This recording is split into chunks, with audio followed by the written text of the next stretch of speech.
You're in a group chat with 30 or 40 people in it.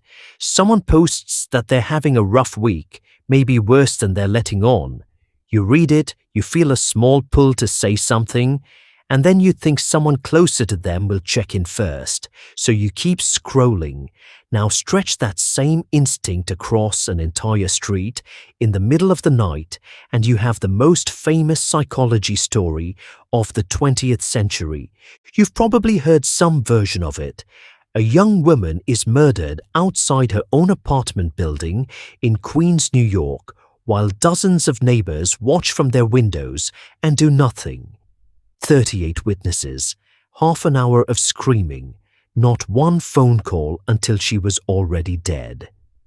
It became the origin story for a phrase you still hear today, the bystander effect.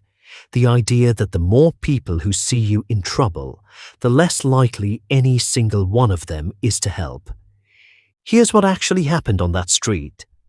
In the early hours of March 13, 1964, Kitty Genovese, 28 years old, was driving home from her job managing a bar. A stranger named Winston Mosley followed her into the parking lot near her building and attacked her with a knife. A neighbor, Robert Moser, opened his window and shouted at the attacker to leave her alone, and Mosley ran off. Genovese, badly hurt, made it toward the back of the building. Minutes later, out of sight of the street, Mosley found her again and finished the assault in a vestibule almost nobody could see into.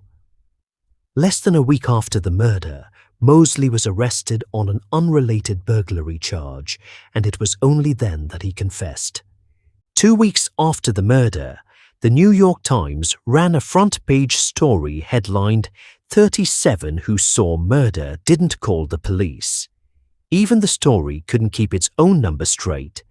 The opening line said 38 people had watched the killer stab her in 3 separate attacks over more than half an hour, and that no one had called for help until she was dead. It was a devastating story. It ran nationally, and it is still the version most people know. It was also, in large part, not true. In 2007, 3 psychologists went back through the trial transcripts and other legal documents from the case to check the story against the record. Their names were Rachel Manning, Mark Levine, and Alan Collins, and what they found didn't match the newspaper account at all. There was no evidence that 38 people ever existed as coherent witnesses to a single ongoing event. The former Queen's prosecutor who tried the case later said, investigators could only locate about half a dozen people who had actually seen anything usable in court. People also acted, and the original story left them out. At least 2 neighbors called the police that night. A woman named Sophia Farrar ran down to Genovese and held her as she lay dying before the ambulance arrived. In 2016, the New York Times itself published a correction acknowledging that its original reporting had, in its own words, grossly exaggerated the number of witnesses and what they had actually perceived. So why does the myth still get taught? Partly because it is simpler than what really happened.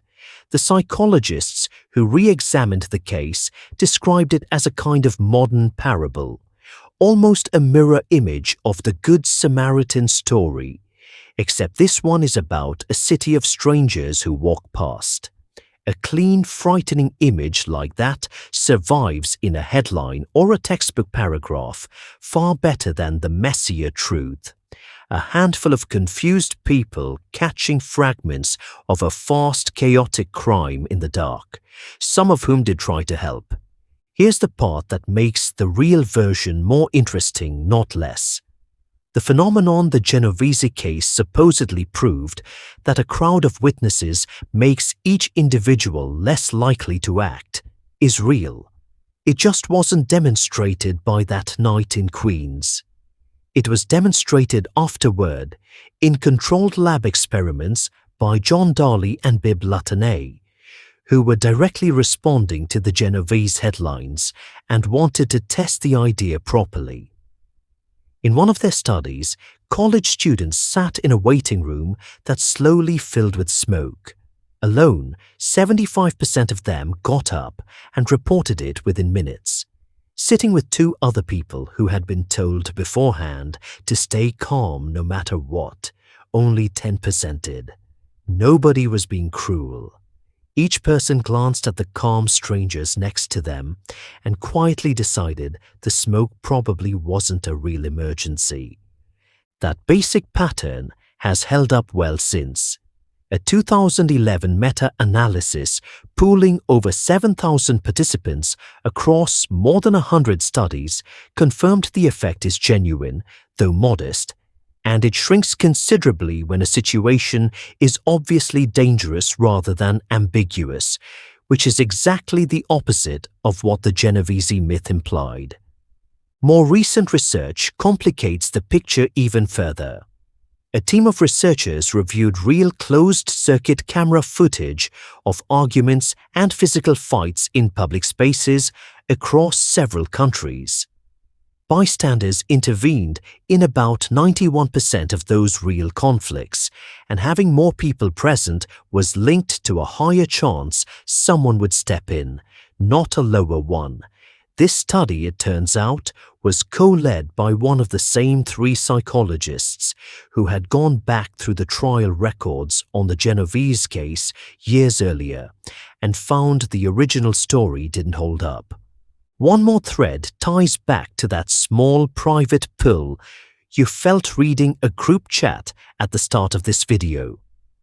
The outrage over the Genovese story helped push American cities toward a single nationwide emergency number, 911, which went live for the first time in Alabama in 1968. Calls for that kind of system existed before her death, so it wasn't built from nothing, but her case became part of what finally moved it forward. A flawed story about apathy still helped build the exact tool that makes it easier today to act on that pull instead of scrolling past it. So the true story of that March night isn't a parable about a city full of people who simply didn't care. It's a story about a neighbor who shouted from a window, a woman who ran downstairs and held a dying friend in her arms, a newspaper that took 50 years to correct itself, and psychologists who went back decades later to check their own field's most famous case against the actual record. That's a harder story to compress into one dramatic number, and it's the more interesting one. Thank you for watching all the way to the end. If this video gave you something to think about, do one small thing. Subscribe to Cool My Mind Psychology. Every video here unpacks the hidden psychology behind how we think, feel, and act, and subscribing is how you'll never miss the next one. Take care of your mind, and I will see you in the next video.